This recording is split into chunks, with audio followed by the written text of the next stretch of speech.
Hey guys, welcome back to another video here on Toned In Entertainment, where we're talking everything pop culture. Today it's time for another comic book discussion, and we're going to look at issue number 7 of the Wonder Twins. Now this issue is called Trials and Twinulations. Now if you guys remember, the Wonder Twins was only going to be a 6-issue series, but DC has extended it to a 12-issue series. So if you've missed any of my comic book discussions, the link is down below, and you can check out all the comic book discussions for issues 1 through 6 that are now up here on Toned In Entertainment. And right before we get into this video, make sure you guys hit that subscribe button, especially if you love the Wonder Twins or pop culture. We're talking about everything here, so you don't want to miss out on anything. Now, let's get into the discussion. Issue 7 starts off with a news anchor, Tyler Tate, announcing that the Hall of Justice will now become somewhat of a tourist attraction, as it will begin giving tours to the public. In other news, we see that the local hockey team called the Ice Cubes have won the championship, and of course the best response to that is, "Damn, I gotta say, today was a good day." The Scrambler and Polly Math are still being detained after all the trouble they created in issue 6. Tyler Tate signs off by thanking the Wonder Twins for all that they have done. At Morris High School, Zan has become somewhat of a celebrity, but Zan, with his buddy Gleek on his shoulder, is still a bit humble, as he does give Green Lantern some credit as well.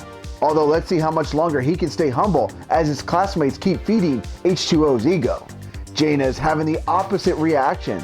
The fact that her best friend Polly Math is locked up still has her down. Now, later that day, inside the Hall of Justice, Superman tells the Wonder Twins that they have gone above and beyond their duties, and he's really proud of them. Make sure you take a look at the supercomputer in the background, as this will come into play later on. Superman says that things are slow right now and that he's reassigning them temporarily. The Wonder Twins are now the tour guides for the Hall of Justice. Zan welcomes the tour and tells them they have to go through a kryptonite detector. I like the sign they have out in front, warning guests to be aware of the invisible jet. Inside, Superman seems to be a little bored with no action going on. Wonder Woman suggests that there's a riot going on. Superman thinks it's best left up to the police to handle that one. Now with the League of Annoyance all locked up, it's time to meet a new character so we can begin our journey all the way through issue 12. Inside the Fort McNair hermetically sealed bunker, we see 2 guards with gas masks entering the facility.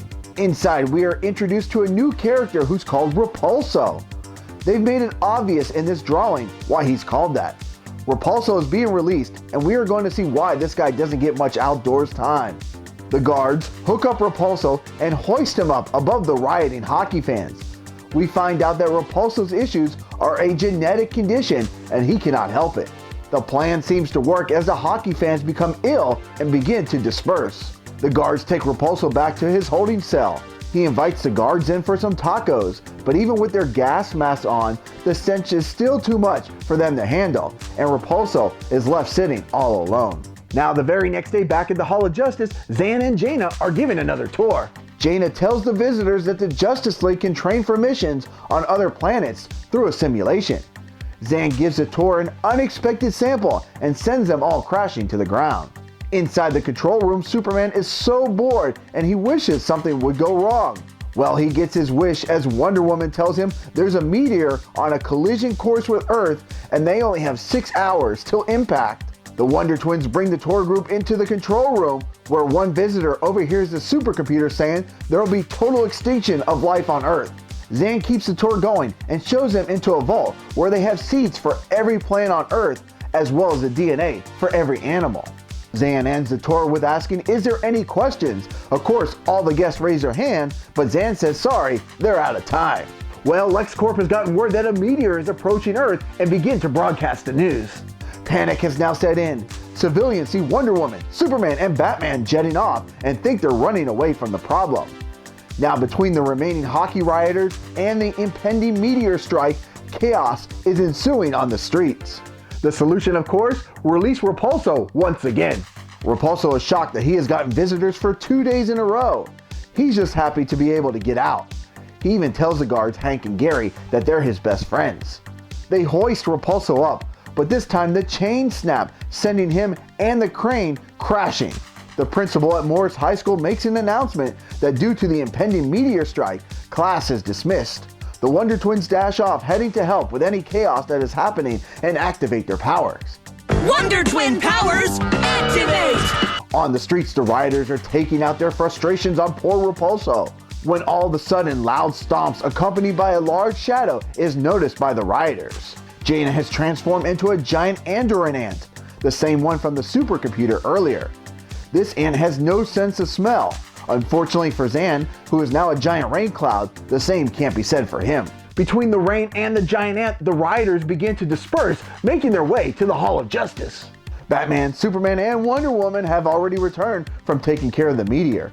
The rioters yell at Superman that they should have warned them sooner and that they should know of all the dangers the world faces. Superman essentially tells them to look around at all the chaos caused in such a short time as the reason why they are left in the dark. Inside, Jaina and Superman are sitting at a table where she tells them how she's still upset that her best friend is being locked up and that even Zan is now way too busy to hang out with her.